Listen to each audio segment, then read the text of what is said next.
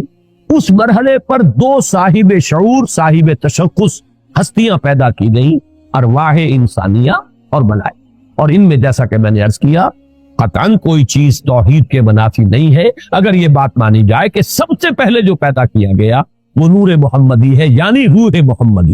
نور محمدی در حقیقت روح محمدی کا نام ہے، اس لیے کہ روح جو ہے نوری الاصل ہے۔ وہ جو اقبال نے کہا ہے ایک نقطہ نوری یہ جو ہے خاک کے اندر پنہا، غافل تو نرا صاحب ادراک نہیں ہے ذوق تجلی بھی اسی خاک میں پنہا، غافل تو نرا صاحب ادراک نہیں ہے۔ تو یہ جو ہمارا شعور ہے میں در حقیقت اس روح کی بنیاد پر ہے، اور وہ روح جو ہے نوری الاصل ہے، میری بھی آپ کی بھی۔ اگرچہ وہ نور محمد الرسول اللہ صلی اللہ علیہ وسلم کی روح کا جو معاملہ ہے، ہم ویسے اگر کہیں گے تو کہاں ہم اور کہاں وہ، زمین و آسمان کا فرق ہے۔ ہمارا وہ نور جو ہے ہمارے نفس کی ظلمانیت کے اندر گم ہو گیا، اور وہاں وہ جو نور ہے وہ اپنے نفس کے اوپر ایسے غالب ہے کہ حضور نے جیسے کہ فرمایا کہ شیطان تو میرے ساتھ بھی ہے لیکن میں نے اسے مسلمان بنا لیا، جبکہ ہمارا شیطان ہم پر حاوی، ہمارا وہ ٹمٹماتا ہوا چراغ جو ہے کبھی کبھی اس کی کوئی رمق جو ہے وہ کبھی محسوس ہوتی ہے۔ یہ بڑا پیارا جملہ ہے ابن سینا کا، بڑا پیارا جملہ ہے، ظاہر بات ہے فلسفی تھے اور ان کی بہت سی باتوں سے ہمیں اختلاف ہے، لیکن یہ کہ بہت سی باتیں ان کی بڑی بلند بھی ہیں۔ یہ جملہ نوٹ کرایا تھا ہمیں مولانا منتخب الحق صاحب مرحوم نے، جو ایک مرتبہ ہمارے یہاں محاضرات میں بھی آئے تھے میرے استاد سے، جب میں ایم اے اسلامیات کر رہا تھا کراچی، تو ان کا جملہ تھا، پورا تو مجھے اب یاد نہیں ہے، کہ اگر تم یہ چاہتے ہو کہ تمہیں بھی انوار ربانی سے کوئی حصہ ملے فجاہد فی خلواتک، تو اپنی خلوتوں میں تنہائیوں میں مجاہدہ کرو، مراقبہ کرو، ارتکاز توجہ کرو۔ فلعل شعشعۃ تلمع لک، ہو سکتا ہے کبھی کوئی ایک کرن چمک اٹھے، کبھی اللہ تعالیٰ کی تجلی کا کوئی ایک ہمیں بھی حصہ مل جائے، بڑی ریاضت ہے۔ اور وہاں محمد الرسول اللہ صلی اللہ علیہ وسلم کی روح جو ہے وہ ہر وقت تجلی ہے انوار الہیہ کے ساتھ، یہ دوسری بات ہے، لیکن اپنی اصل کے اعتبار سے تمام انسان کی ارواح جو ہے نوری نسل ہے، اسی نور سے پیدا ہوئی ہے، لیکن سب سے پہلے نور محمدی یا روح محمدی صلی اللہ علیہ وسلم کو پیدا کیا، ساتھ ہی ملائکہ ہے۔ پھر یہ تنزل کا دوسرا مرحلہ آ رہا ہے، اب خلق نور میں بڑے بڑے ایکسپلوژن کے ذریعے سے، اور غالباً بگ بینگ جو ہے وہ جو بھی کچھ دیکھا ہے، میں نے کئی مرتبہ بات کہی ہے کہ یہ جدید فلسفی ہوں یا جدید سائنسدان ہوں، ان کی جہاں تک ایکویٹی آف آبزرویشن کا تعلق ہے، بڑی ایکیوٹ آبزرویشن ہے، انہوں نے غور بہت کیا ہے، سوچا ہے، تو بہت چیزیں انہوں نے دیکھی، اگرچہ ان کی تعبیر، توجیہ اور ان میں کیا ربط و تعلق ہے اس میں ٹھوکریں کھا گئے۔ فرائیڈ کی عظمت کا میں قائل ہوں کہ اس نے انسانی شخصیت کے 3 لیول معین کر لیا، آبزرو کیا ہے کہ انسان کے اندر 3 لیولز ہیں، ایک سب سے نیچے ہے اڈ اور لیبیڈو، اس کے حیوانی تقاضے، اس سے اوپر ہے اس کے سیلف خودی، اس سے اوپر ایگو اسے کہتا ہے، اور اس کے اوپر ہے سپر ایگو۔ 3 لیول، میں سمجھتا ہوں یہی 3 لیول ہے جو ہمیں ہمارا دین بتاتا ہے، نفس، قلب اور روح۔ البتہ یہ کہ اس کی تعبیر کچھ اور ہے، وہ سپر ایگو کو سمجھتا ہے کہ وہ معاشرے کے زیر اثر کچھ نارمز ہوتے ہیں، کچھ اثرات ہوتے ہیں جو انسان کو ہانٹ کرتے رہتے ہیں، یہ نہ کرو، یہ نہ کرو، یہ کرو، یہ چیز جو ہے اس کے اوپر سپر ایگو جو ہے اس کی ایگو کے اوپر مسلط رہتی ہے، اسے پریشان کیے رہتی ہے۔ ہمارے نزدیک وہ روح ہے در حقیقت، جس کے اندر ایک جو ارج ہے وہ اللہ کی طرف توجہ کی ارج ہے، اللہ کا قرب حاصل کرنے کی ارج ہے، وہ انسان کو اوپر اٹھانا چاہتی ہے۔ یہ نفس امارہ جو ہے حیوانی وجود، یہ انسان کو نیچے کھینچ رہا ہے، پستی کی طرف لے جانا چاہتا ہے، پست خواہشات اور زمینی تمناؤں اور آرزوؤں کے اندر گرفتار رکھتا ہے۔ درمیان میں وہ قلب ہے، اگر اس قلب کے اوپر یہ اڈ یا لیبیڈو جو ہے یہ غالب آ جائے تو انسان نرا حیوان بن کر رہ گیا، اس کا انسان مرد۔ اگر روح غالب ہو گئی تو کیا کہنے دیں، پھر یہ ہے وہ شے جو مطلوب ہے، روح غالب رہے تو گویا کہ اب روح مرکب ہے، اور یہ نفس جو ہے یہ گھوڑے کے مانند ہے جس پر سواری کر رہا۔ یہ میں نے عظمت صوم میں بھی یہ سارے مضامین بیان کیے ہیں، حقیقت انسان میں بھی۔ بہرحال یہ ہے جنات کے بارے میں جو میرا تصور ہے، اور چونکہ ان میں روح نہیں ہے، میں جو بات عرض کر رہا تھا وہ رہ گئی تھی، پھر دوبارہ یاد آ گئی. میں نے جو 3 لیولز معین کیے، ان میں سے پہلا لیول جو ہے نور، ملائکہ، ارواح، یہ عالم امر ہے. اور دو لیول نار والا، ناری کروں کا، اور یہ خاک اور زمین کا، اور زمینی حیوانات اور زمینی نباتات، اور انہی میں سے ایک انسان، یہ عالم خلق.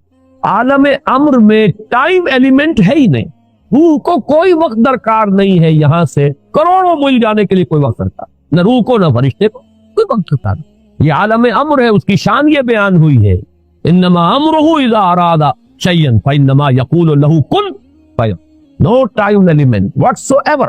اور یہی عالم امر ہے جس میں کہ فرشتے اور روح انسانی کا ایسا ربط ہوتا ہے. فرشتہ وہی لاتا ہے تو روح ہے در حقیقت نبی کی اور رسول کی جو اسے ریسیو کرتی ہے. جیسے کہ آپ کو معلوم ہے کہ آپ کی فضا کے اندر اس وقت جو بھی ٹرانسمیشن ہو رہی ہے ریڈیو کی، ٹیلی ویژن کی، وہ تو فضا میں موجود ہے. آپ کے پاس بھی تو ایک آلہ ہونا چاہیے جو اسے کیچ کرے. آپ کے ریڈیو ہے، ریڈیو میں بالز لگے وہ اسے کیچ کر رہے ہیں. ٹیلی ویژن ہے، اس میں وہ میکینزم ہے جو کیچ کر رہا ہے. فضا میں تو ہے.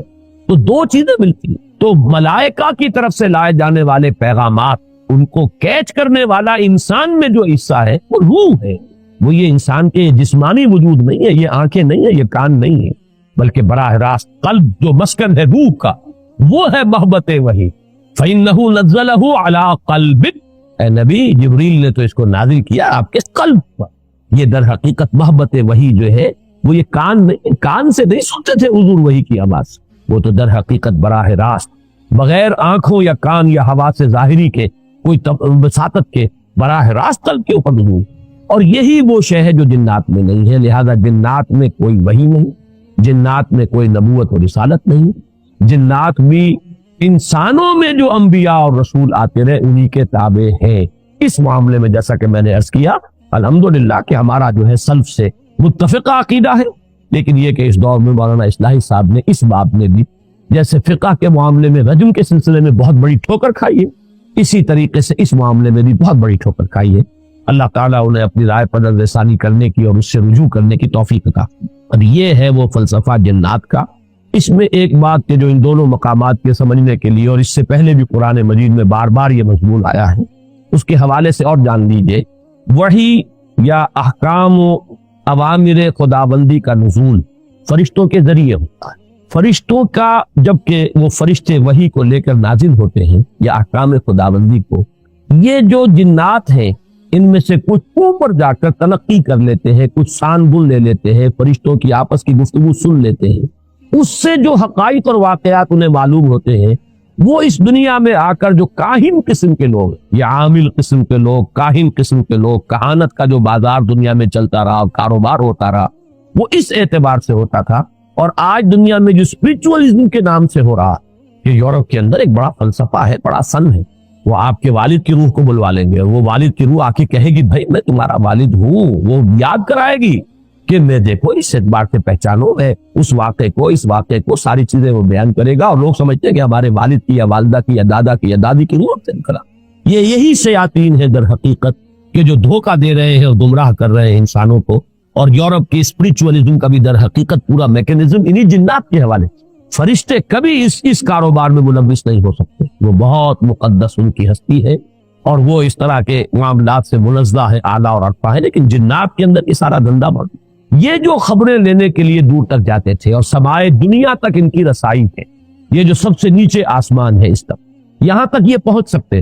اب اس کی حقیقت ابھی ہم پر منتشر نہیں، میں بھی نہیں جانتا کہ اس سے مراد کیا ہے سمائے دنیا. آیا ہم نظام شمسی جہاں ختم ہوتا ہے اسے سمائے دنیا کہیں؟ ہو سکتا ہے ایک توجیہ ہے کہ ایک دنیا کا یہ جو سولر سسٹم ہے اس کا ایک حد آ جائے کہ سولر سسٹم کی، شاید وہ سمائے دنیا ہو. پھر یہ بے شمار سولر سسٹم جس ایک وہ جو سٹار میں نے کہا ایک ستارے کے گرد جو چکر لگا رہے، ہو سکتا ہے کہ اس کی جو وسعت ہے وہ دوسرا سما ہو، گیلیکسی جو ہے وہ تیسرا سما ہو، اس سے اوپر جو ہے کوئی اور وسعت. بندہ ہوا اس میں کوئی توجیہ میں اس وقت نہیں کر سکتا، صرف ایک امکان پیش نظر ہے کہ شاید یہ سولر سسٹم کی جو حدیں ہیں وہ ممکن ہے کہ وہ سمائے دنیا ہو اور وہاں تک ان جنات کی رسائی ہو جائے اور وہاں سے یہ خبریں لاتے ہیں. اس میں جھوٹی سچی اپنی طرف سے ملاتے ہیں، کچھ نہ کچھ پیش گوئیاں جو ہے وہ صحیح ہو جاتی ہے. کاہن نے کہا یہ ہوگا اور وہ ہو جاتا، اس سے ان کا دھندا چلتا ہے، کاروبار چلتا ہے، اسی سے وہ لوگوں کو گمراہ. لیکن یہ بات اہم ہے قرآن کو سمجھنے کے لیے، اس کا بہت اہم تھیم ہے۔ جب بھی کبھی اللہ کسی نبی یا رسول کو مبعوث فرماتا تھا، کہہ رہا ہوں ہے نہیں، اس لیے کہ سلسلہ بند ہو چکا،